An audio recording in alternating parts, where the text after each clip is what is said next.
Et si l'apocalypse chrétienne était réelle? L'apocalypse, ce mot qui évoque des scènes hollywoodiennes de destruction massive, de zombies ou d'invasions extraterrestres. Mais que se passerait-il si l'apocalypse chrétienne, telle que décrite dans le Nouveau Testament, était en fait une réalité à nos portes? Si on se base sur le dernier livre du Nouveau Testament, l'Apocalypse, ou le livre de la Révélation, la fin du monde ne serait pas un simple pique-nique au parc. On parle d'une vision surréaliste où des trompettes retentissent, des cavaliers semant la destruction font leur apparition, et où la Terre elle-même semble vouloir nous éliminer, littéralement, une fin digne d'un blockbuster.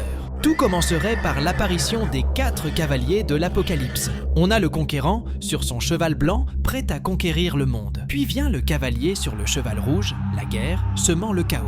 Ensuite, on a la famine sur un cheval noir, rendant nos plateformes de livraison de nourriture inutile. Et enfin, le 4e cavalier, la mort, sur un cheval pâle, prêt à faire ce qu'il sait faire de mieux. Imaginez un instant, un beau matin, vous prenez votre café, allumez les infos et là, boum! Les chaînes d'information montrent des images de cavaliers surnaturels causant le chaos partout. Puis viendraient les 7 trompettes. À chaque son, une nouvelle calamité. Imaginez que, juste après avoir finalement réussi à faire votre stock pour survivre aux cavaliers, la première trompette retentit et une grêle mélangée à du feu s'abat, détruisant un tiers de la Terre. Si vous avez investi dans un bunker, c'est le moment de l'utiliser. Mais attendez, il y a plus. Des étoiles tombent du ciel, les eaux se transforment en sang et le soleil devient noir. Après cette série d'événements cataclysmiques, la bête, décrite comme une créature terrifiante avec 7 têtes, fait son apparition. Elle s'allie à l'Antéchrist et force les humains à porter la marque 666. Avec cette marque, vous êtes, comment dire, foutus. Pour ceux qui aiment les paris,